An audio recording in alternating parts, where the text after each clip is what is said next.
Hello my dear students of class 10th। तो board के students जितने भी हैं उनके लिए बहुत ही इम्पोर्टेंट है।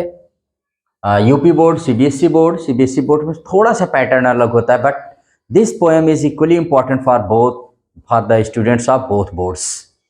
दोनों बोर्ड्स के लिए वो इक्वली इम्पोर्टेंट है। मैं जो बता रहा हूँ पॉइंट्स आप अपने दिमाग में डाल लीजिए, और पूरा फुल पीएचडी आज होगी इस पोएम पर, जिसका नाम है, पोएम का टाइटल जो है, पोएम नेम या title is dust of snow. Dust तो आप जानते हैं, जो बहुत महीन हो, या जैसे बहुत ही महीन हो, जो दिखे ही ना इस तरह से। डस्ट ऑफ स्नो, डस्ट माने तो वैसे धूल होता है, फुहार। पोएट नेम रॉबर्ट फ्रॉस्ट है। ट्री, तो सबसे पहले इसके बारे में बात कर लेते हैं। ट्री नेम क्या है, इसमें एक हेमलॉक ट्री का मेंशन किया गया है। एक बर्ड है जिसका नाम क्रो है, क्रो को आप जानते हैं, कौवा। और स्टेंजा, इसमें 4 लाइन के 2 स्टेंजाज हैं, कुल टोटल 8 लाइन्स की पोएम है।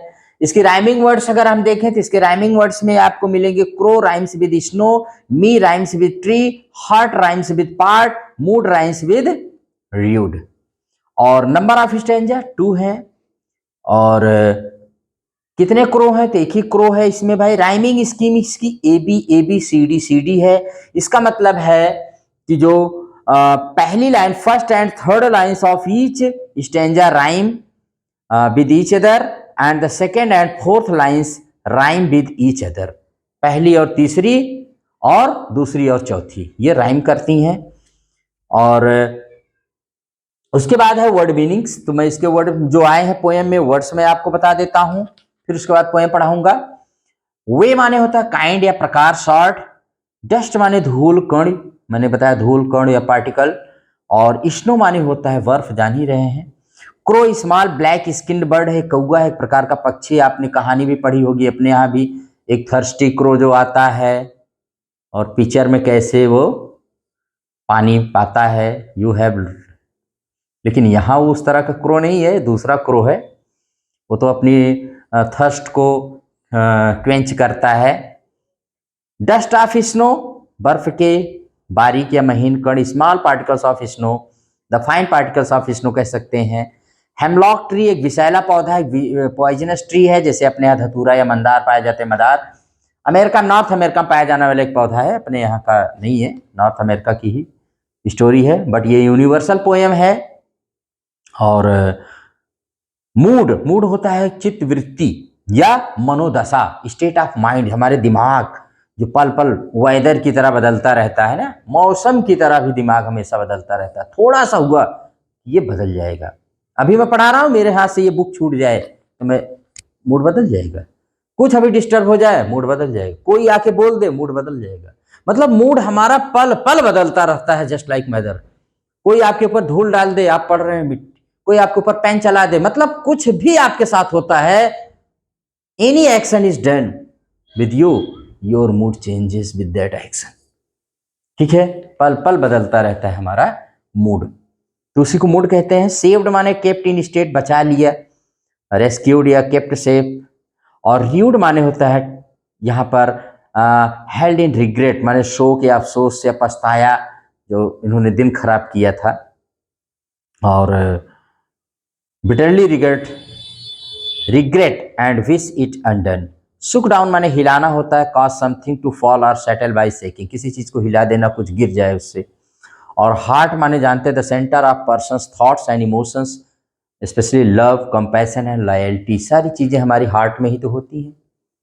ठीक है, तो ये रहा वर्ड मीनिंग्स हो गए इसके। और सेंट्रल आइडिया, तो अब आपको सेंट्रल आइडिया बता देते हैं। तो फिर उसके बाद देखते हैं सेंट्रल आइडिया में हम लोग यही देख सकते हैं कि the dust of snow is a very short poem, बहुत शॉर्ट पोएम है। The part of the poem, the poet of the poem is Robert Frost, ऐसे ही लिखिएगा, क्योंकि इसका जो पोएम है कि पोएट हैं रॉबर्ट फ्रॉस्ट हैं।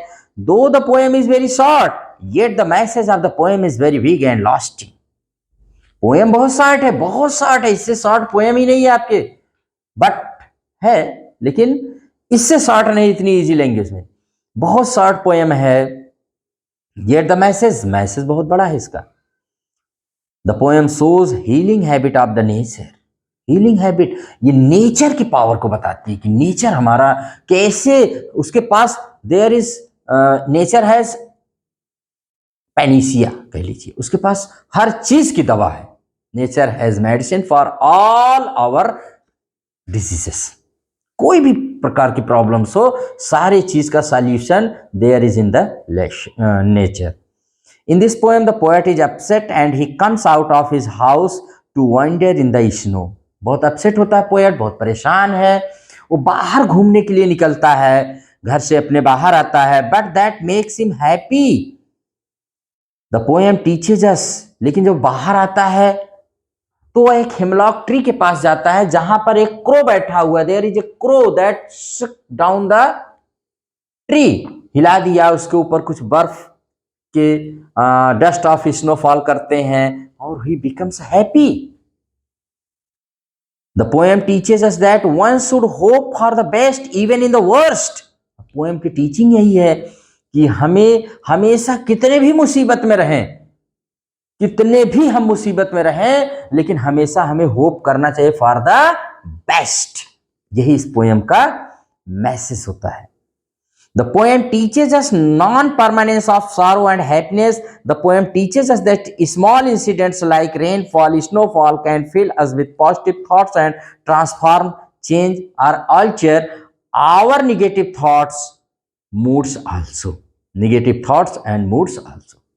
करें कि नेचर हमारे, कहा नहीं, कभी खुशी कभी गम, तो मतलब कभी खुशी कभी गम, डे एंड नाइट जैसे होता है, वैसे सारो एंड हैप्पीनेस हमारी आपकी लाइफ में हमेशा आते और जाते रहते हैं, कोई परमानेंट नहीं होता है, इसलिए हमें शोक मनाने की कोई ज़रूरत नहीं है। The poem is a very inspirational and motivational. The poem is very inspirational, बहुत ही ज़्यादा इंस्पिरेशनल है, मोटिवेशनल है। The language of the poem is very easy, simple and lucid. बहुत ही ईजी है, बहुत ही सिंपल है, हर कोई एक बार पढ़ करके इसको अंडरस्टैंड कर सकता है। इस तरह से आप सेंट्रल आइडिया दे सकते हैं। और भी लाइनें सब अभी मैं बता रहा हूं आपको, उसको भी आप, जो भी लाइन आपको अच्छी लगे, जो भी आपको याद रहे, you can write about it and how much you can write. जिसे आप ऐसे भी लिख सकते हैं कि the poet was in depressive mood, from hemlock tree A crow shakes of the dust of snow on the poet, the snow changes the poet's mood and makes him happy. Snow ने change कर दिया उसके mood. Mood को कौन change करने वाला है यहाँ पर? स्नो ने। स्नो ने चेंज किया, क्रो और ट्री ने नहीं चेंज किया है। ऑलवेज रिमेंबर दिस कि स्नो ने चेंज किया, जो उसके ऊपर बर्फ गिरी ना एकदम। ही वॉज वेस्टेड, अब he has wasted a part of his day regretting, but now with the change of mood he wants to utilize the rest of the day. उसने कहा मेरा अभी तक तो मैं गम में था, दुख में था, मेरा बहुत बड़ा पार्ट मेरे आज के दिन का बर्बाद हो गया, लेकिन अब मैं बर्बाद नहीं होने दूंगा। ओके, और the poet wants to convey that sometimes certain movements are actions which seem simple have a larger significance. कह रहे कभी कभार होते कुछ काम बहुत टाइनी होते, बहुत पैटी होते हैं, लेकिन उनके लार्जर सिग्निफिकेंस बहुत महत्वपूर्ण होते हैं। हम the message of the poem को ऐसे भी कह सकते हैं, उन्हीं की एक कोट है, बहुत मशहूर कोट है, very famous quotation of Robert Frost. क्या है? Always always a larger significance, always always a larger significance, a little thing touches a larger thing. कहने का मतलब हमेशा छोटी चीजों से ही बड़े महत्वपूर्ण चीजें घटती हैं। छोटी छोटी जो चीजें होती हैं, अब देखिए, चाहे वो जीवन में महान बनना हो, चाहे आप जीवन में बहुत बड़े बुद्धिमान बनिए, चाहे आप जीवन में कुछ भी बनिए, लेकिन स्टार्टिंग हमेशा छोटी होती है। यात्रा कितनी भी बड़ी हो, वो शुरू एक स्टेप से ही होती है। My dear students, always remember this.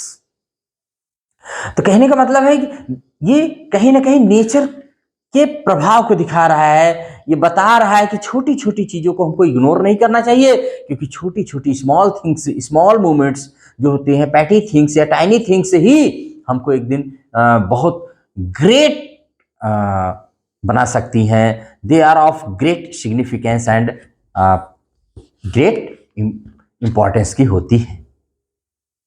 उसके बाद है अगर हम देखें इसमें, तो इसको मैंने आपको बता ही दिया है। अब जैसे इसमें हम बता सकते हैं कुछ और, अगर आपको देखना, the falling of snow changes the poet's mood, the soft and cold touch of snow change the poet's mood and from sad to happy. Buddha ने भी कहा था एक बार, अगर महात्मा बुद्ध को कोट करना चाहे, the world is full of सारो, पूरा संसार ही दुख से भरा हुआ है। तो दुख से सुख में जाना, ये यहां पर कहीं ना कहीं शो करता है। Dust of snow reflects to the light and delicate snow flakes that fell on the poet, the phrase conveys the gentle nature of snow. It is a delicate, almost invisible amount of snow that falls from tree. यहाँ snow जो है symbolize करता है purity को, tranquillity को और new beginnings को। ठीक है, the snow represents the fleeting nature of life's movements, कि जो नेचर होते हैं हमारे आपके जीवन के पल होते हैं, वो ठहरने वाले नहीं, रुकने वाले नहीं, वो चले जाएंगे।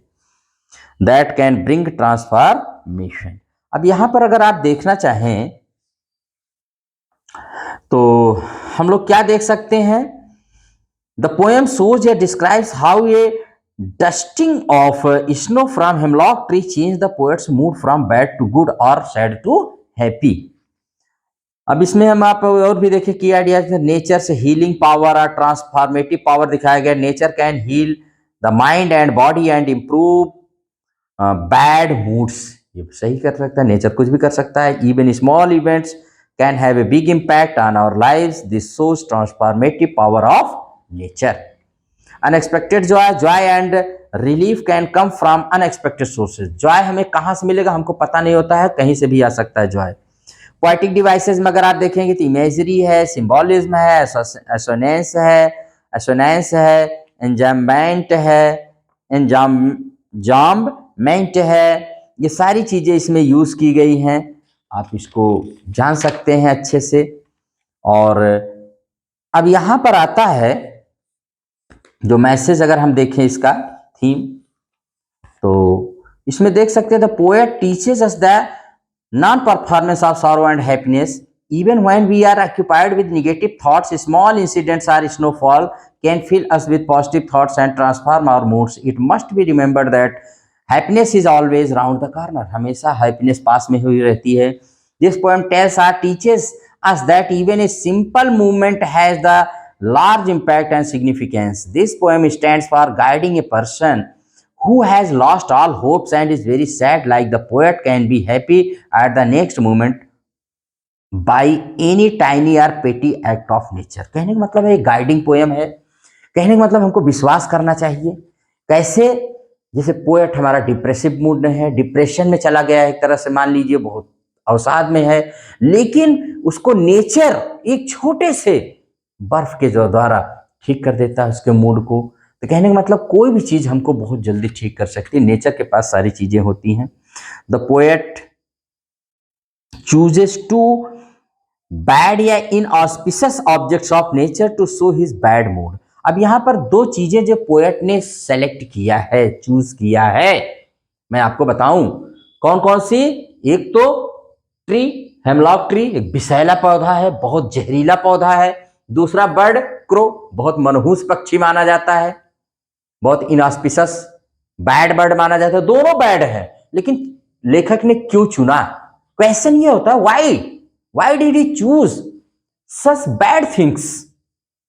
वो अपना बैड मूड दिखाना चाहता है कि मैं अपसेट हूं, मैं परेशान हूं, इसलिए उसने जहरीले पौधे का चुनाव किया, एक पॉइजनस ट्री को उठाया, एक इनऑस्पिशियस बैड बर्ड को, जो अशुभ पक्षी को लिया।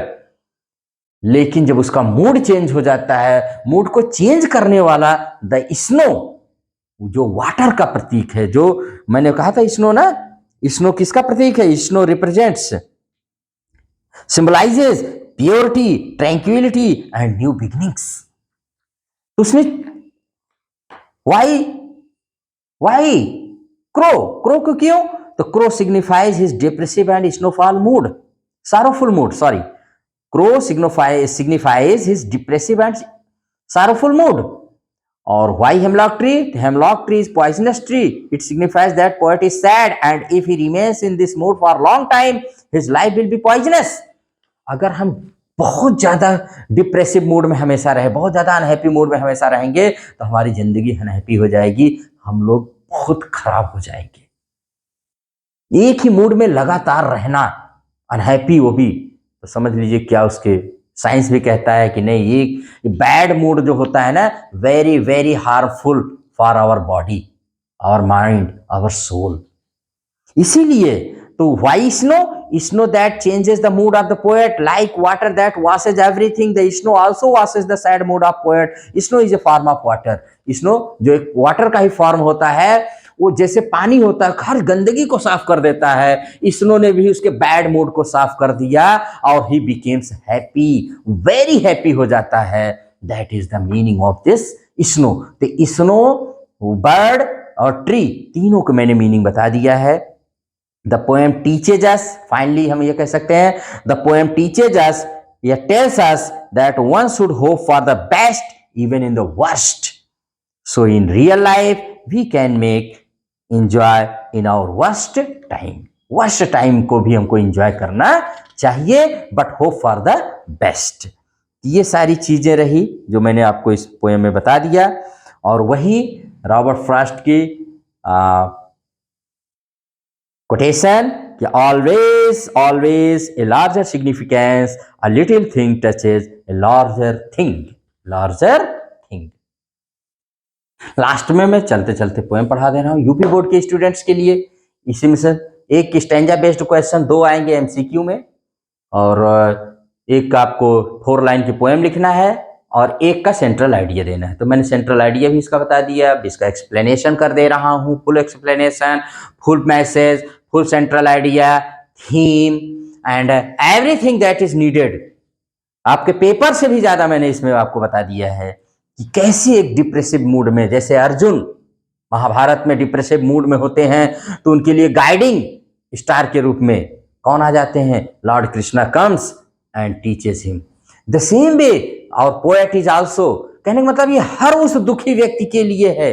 This poem is not for poet also, narrator जो हमारा पोएट है, स्पीकर है, पोएट के लिए ही नहीं है, ये for every sad person, for every unhappy person, one who is sad, one who is in depressive mood, उन सब के लिए पोएम है कि आप इसको परमानेंट अपना कंपेनियन मत बनाइए, क्योंकि आफ्टर सारो comes happiness, after happiness comes सारो। ये साइकिल ऑफ लाइफ चलता रहता है, सारो एंड हैप्पीनेस का, just like day and night की तरह। ठीक है, तो ऐसे ही ये गाइडिंग पोएम है, बहुत ही इंस्पायरिंग पोएम है, सबके लिए है। और इसको पूरा आप रिमेंबर कर लीजिए। अगर ऊपर की 4 लाइन्स आ जाती है तो नीचे की 4 लाइन्स लिख दीजिएगा, नीचे की 4 लाइन्स आती है तो ऊपर की 4 लाइन्स लिख दीजिएगा। इस तरह से आप गुड मार्क्स इसमें पा सकते हैं। The way a crow shook down on me, the way a crow shook down on me, the dust of snow from a hemlock tree. The way a crow shook down on me, the way a crow shook down on me, the dust of snow from a hemlock tree. Poet कह रहा कैसे एक crow ने मेरे ऊपर hemlock tree से snow, dust of snow गिरा दिया। Has given my heart a change of mood and saved some part of a day I had rued. Has given my heart a change of mood and saved some part of a day I had rued. कह रहे हैं कि मेरे heart में change of mood, मेरे heart को एकदम change, मेरा मूड चेंज हो गया। And saved some part of a day I had, और वो दिन जो मैंने अफसोस में गुजार दिया था, अब उसके लिए तो मैं रिग्रेट करने लगा। कैसे, कितना मैं मैड पर्सन हूं, कितना मैं सैड पर्सन हूं कि मैंने दुनिया की सबसे महत्वपूर्ण चीज, टाइम को मैंने वेस्ट कर दिया, अपने लाइफ को मैंने वेस्ट कर दिया। अब मैं ऐसा करने वाला नहीं हूं। My mood has changed, I have changed, और मैं समथिंग यूजफुल, समथिंग वैल्यूबल अब अपनी लाइफ में करके दिखाऊंगा। उसके लिए पछताता है कि कैसे मैंने समय का एक पार्ट बर्बाद कर दिया, समय की बर्बादी मतलब जीवन की बर्बादी। If you are wasting the time you are wasting life. जैसे आप टाइम को किल करते हो वैसे ही लाइफ आपको एक दिन किल करेगी। टाइम ही लाइफ है, लाइफ ही टाइम है। टाइम को आप जैसे किल करोगे लाइफ, आप जैसे भी आप टाइम भी आपको उसी तरह से किल करता है माय डियर स्टूडेंट्स। ठीक है, ये है। एक बार फिर इसको देख लेते हैं। राइमिंग पोएम है, गाइए, जैसे भी बने वैसे ही गाइए। हम नहीं कह रहे हैं कि मोहम्मद रफी बन जाइए या Udit Narayan, but sing. The way a crow shook down on me the dust of snow from a hemlock tree. The way a crow shook down on me the dust of snow from a hemlock tree has given my heart a change of mood and saved some part of a day I had rude. हाँ, एक चीज याद रखिएगा कि इसमें कहीं पर भी पंक्चुएशन मार्क लास्ट में फुल स्टॉप है। पोएम लिखते समय आप हर लेटर का पहला, हर लाइन का पहला लेटर कैपिटल लिखेंगे और अच्छे से लिखेंगे। जहां पर जो कैपिटल किया गया है उसको आप अच्छे से राइट करेंगे। इन सब चीजों का ध्यान रखिएगा। अननेसेसरी पंक्चुएशन मार्क्स का यूज मत करिएगा। अगर पोएट ने किया है तो करिएगा, वरना आप मत करिएगा, क्योंकि आप पोएट नहीं हैं। पोएट ने जैसे लिखा है सेम आपको लिखना है। आप अपनी तरफ से चेंजिंग मत करिएगा, अदरवाइज मार्क्स आपके कट सकते हैं, एग्जामिनर काट सकता है। तो इसको हमेशा याद रखिए। ये इसी पोएम के लिए नहीं, लाइफ में किसी की लाइन अगर आप कोट कर रहे हो तो जैसे उसने लिखा वैसे आप करिए। ठीक है, आप अपनी तरफ से उसमें चेंजिंग मत किया करिए, कोई भी चेंज मत किया करिए। ठीक है, तो आई होप कि मैंने आपको इस पोएम को गा करके, जो भी मेरी वॉइस रही, जैसे भी मेरी वॉइस है, और इन सब चीज़ों के बारे में मैंने आपको बहुत अच्छा बताया। मैंने बताया ना कि ये बहुत ही अच्छी पोएम है। जैसे आपने इनकी 9th क्लास की poem the road not taken, बहुत ही इंस्पायरिंग पोएम है, वर्ल्ड फेमस पोएम है। सेम वैसे ही डस्ट ऑफ स्नो भी एक यूनिवर्सल पोएम है। बहुत जगह पूरे इंडिया के बच्चे पढ़ते हैं, वर्ल्ड में भी जहाँ जहाँ सीबीएसई के बोर्ड होंगे और एनसीईआरटी द्वारा प्रिस्क्राइब्ड है तो वहाँ सब जगह ये पढ़ाई जाती होगी। आई होप सो, और श्योरली होगी। क्यों? क्योंकि इसका मैसेज ही बहुत बड़ा है। ये हमको ये नहीं कहती है, ये कहती है कि never lose your hope, always be positive, always be positive, always hope for the best whether you are living in the worst. भले आप वर्स्ट में लिविंग कर रहे हैं बट आप होप फॉर द बेस्ट करिए। तो इसी के साथ आई होप कि आपको ये बहुत अच्छे समझ में आ जाएगी। एवरीथिंग मैंने इसमें बता दिया, टोटल इसको मैंने पीएचडी कर दिया इस पोएम पर, जितना मैं कर सकता था। ऐसा नहीं है कि अब इसमें कुछ भी नहीं बचा होगा। आप अपने अनुसार एक्सप्लोर करिए, आप अपने अनुसार अगर कुछ और इसमें एक्सप्लोर कर सकते हैं तो यू आर फ्री, क्योंकि लैंग्वेज है, लैंग्वेज में तो हर किसी को एक्सप्लोर करना ही चाहिए। तो अगर ये पोएम पढ़ाने का तरीका और ये पसंद आया हो तो आप इसको लाइक, शेयर एंड सब्सक्राइब करिएगा। और फिर मिलेंगे नेक्स्ट क्लास में। Till then, thank you very much.